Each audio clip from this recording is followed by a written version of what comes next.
I'm going to get into the nitty-gritty of my cult icon unalived brother in this video, so trigger warning.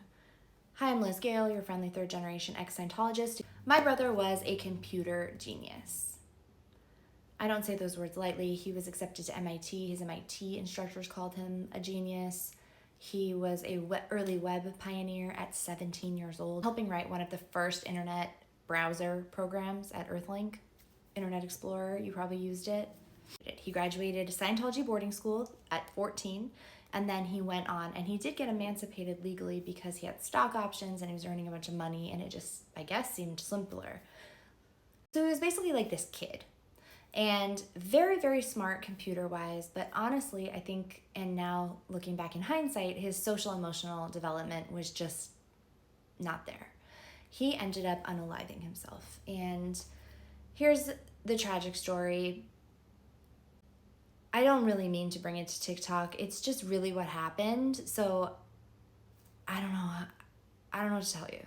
On Friday the 13th, 1998, my brother went up to the 15th story of the Green Building on MIT's campus in Boston.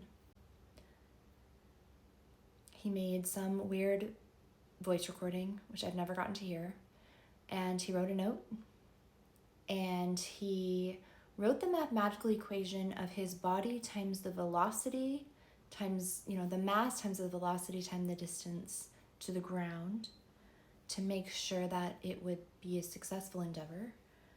He wrote "Phil was here" in his funny little way of writing because he loved to do this mispronunciate, like spell things wrong, do wrong capitalization, all that stuff. It threw people off. I don't know why he enjoyed it so much, but he did. He threw a chair through the window, broke the glass, and then he jumped out. And for many years, I wondered if he screamed. Like, if you jump yourself, do you scream? I wrote about this in my book. Turns out you do. I read about that in the paper, the witnesses. Anyway, so you might be wondering, okay, that's super sad, Liz. Why? What does this have to do? Right?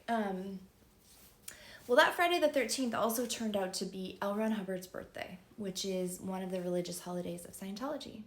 And if you were following the other videos about this, you know that he and I were raised in third-generation Scientology schools. I guess we weren't even at home. We both attended boarding school from 8 years on, and then both moved out at like 14, 15 years old. So yeah, a lot of spring breaks at home, Christmas breaks, but I digress.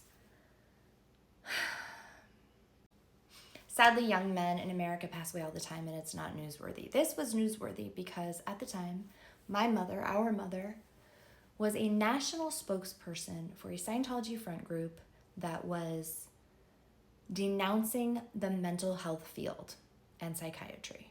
This front group is called CCHR, Citizens Commission on Human Rights, and a big part of what they aim to do is eradicate psychiatry. So what they want to do is they want to put Scientology in psychiatry's place, saying that psychiatry treats you like a dog, an animal. It's all about the brain. It's a big problem. Everything, drugs, over-drugging, and that Scientology is actually the right approach, and that the spiritual approach, and if, their pay-as-you-go ladder is the true answer to mental well-being, physical well-being, spiritual well-being. So it's a really big red flag, as you can imagine, when a national spokesperson saying psychiatry has it wrong, mental health field is all wrong. L. Ron Hubbard had the real solutions. And her brilliant son jumps out of a building. Not just that.